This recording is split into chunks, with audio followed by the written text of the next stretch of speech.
आप सभी का इस चैनल पर बहुत बहुत स्वागत है। आज की इस वीडियो में हम करने वाले हैं बहुत ही इम्पोर्टेंट टॉपिक है जिसका नाम है रस। और ये रस है जो हमारा हिंदी साहित्य है उसकी आत्मा भी कहा जाता है। तो चलिए शुरुआत करते हैं। और इसमें आज हम छोटी सी वीडियो रहेगी और इसमें हम काम के प्रश्न कवर करने वाले हैं। रस किसे कहते हैं, रस कितने प्रकार के होते हैं और उसके स्थायी भाव कौन कौन से होते हैं और रस के अंग कौन कौन से हैं और उन अंगों के भी भेद हम जानने वाले हैं। और साथ में जो संचारी भाव है व्यभिचारी भाव हैं ये कितने होते हैं और कौन कौन से होते हैं, इस वीडियो में शॉर्ट रूप में आज हम इन्हीं को देखने वाले हैं, जानने वाले हैं। तो वीडियो में शुरू से एंड तक बने रहिएगा। जानकारी आपको अच्छी लगे तो इसको लाइक करते हुए अपने साथियों के साथ इसे ज़रूर शेयर कीजिएगा। तो शुरुआत करते हैं। देखिए, सबसे पहले इस रस किसे कहते हैं जान लेते हैं। तो यहाँ पर रस शब्द का सामान्य अर्थ रसेंद्रियों का ज्ञान अथवा आनंद होता है। यानी जिस भी रचना को पढ़कर हमें जो खुशी मिलती है, जो आनंद मिलता है, उसको रस कहा जाता है। रस है मुख्य अर्थ रस का क्या होता है, आनंद। रस काव्य का मूल आधार प्राण तत्व या आत्मा है। यानी कि ये पूछ लिया जाता है कि काव्य का प्राण तत्व या आत्मा किसको कहा जाता है, तो ये कहा जाता है रस को।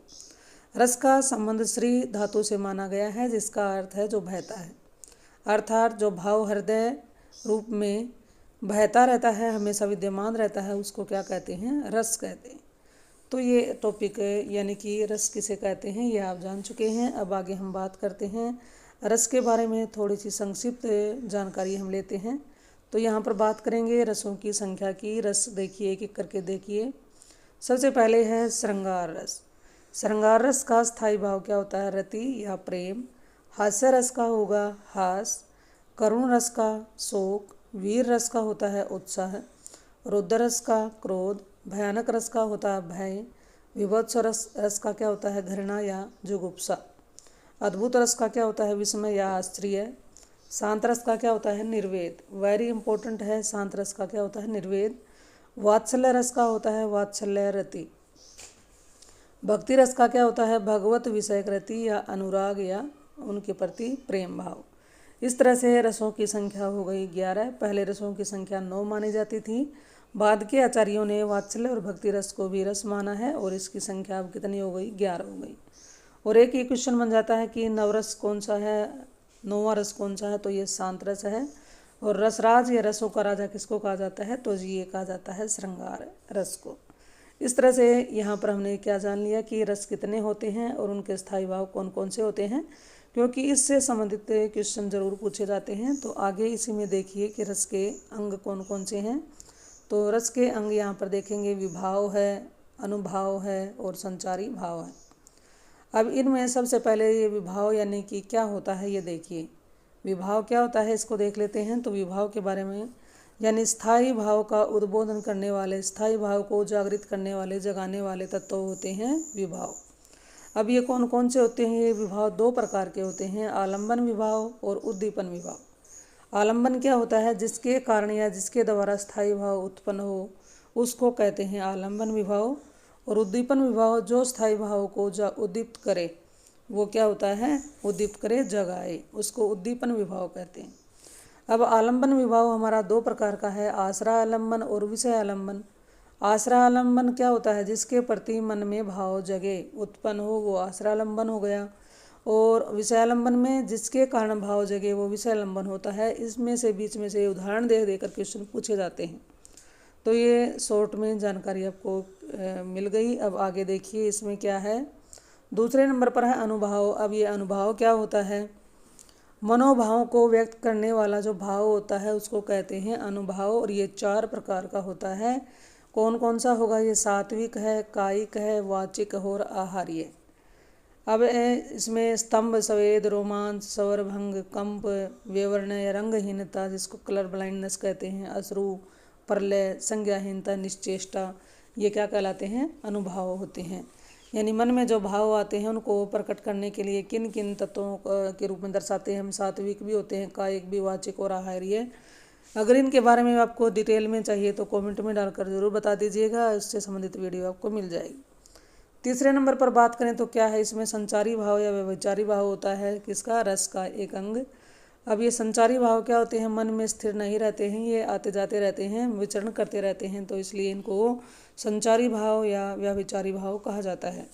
अब संचारी भाव की बात करें आगे, ये कितने प्रकार के होते हैं, तो संचारी भाव यहाँ हमारे पर 33 प्रकार के होते हैं।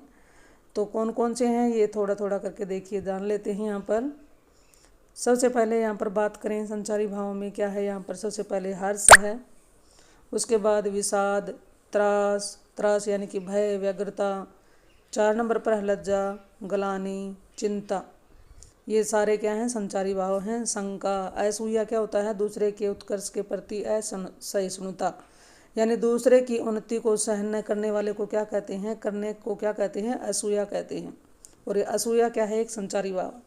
अमरस का मतलब विरोधी का अपकार करने की अक्षमता से उत्पन्न दुख, यानी कि विरोधी है, कोई हमारा शत्रु है और हम उसका बुरा चाहकर भी नहीं कर पा रहे हैं, हम उसमें सक्षम नहीं हैं, तो उससे दुख पैदा होता है, उसको कहते हैं अमरस, और ये भी एक संचारी भाव है। मोह है, गर्व, उत्सुकता, उग्रता, चपलता, दीनता, जड़ता, आवेग, धृति, धृति होता है इच्छाओं की पूर्ति, चिंतन की चंचलता का अभाव। उसके बाद है वितर्क, शर्म, मद, उन्माद, निर्वेद होता है अपने को कोसना, धिकारते रहना, मति, निंद्रा, आलस्य, अविद्या, अपस्मार यानी कि मूर्छा, विबोध यानी चैतन्य लाभ, सौपन, स्मृति, व्याधि, मरण। अब ये संचारी भाव हैं, इसमें से किसी भी एक शब्द को दे देते हैं, जैसे कि दीनता पूछ लेंगे, बताइए भाव, विभाव, अनुभाव, कौन सा भाव है, तो ये एक संचारी भाव है, व्यभिचारी भाव है। इस तरह से इस वीडियो में हमने बड़े ही महत्वपूर्ण जानकारी ली है। मैं आशा करती हूँ ये वीडियो आपको अच्छी लगी होगी। अगर वीडियो आपको अच्छी लगी हो और किसी भी विषय में आपको इसके बारे में डिटेल चाहिए तो कमेंट में डालकर आप बता सकते हैं। इसके बारे में आपको अगली वीडियो बनाकर दे दी जाएगी, बहुत जानकारी के साथ, बिल्कुल सतर्कता और सटीक जवाब के साथ। तो इस तरह से ये जानकारी बताइएगा ज़रूर कैसी लगी। अच्छी लगी हो तो वीडियो को लाइक करिए और अपने साथियों के साथ भी इसको शेयर कीजिए। फिर मिलते हैं एक और नई वीडियो, नई जानकारी के साथ। इस चैनल पर आने के लिए आपका बहुत बहुत धन्यवाद।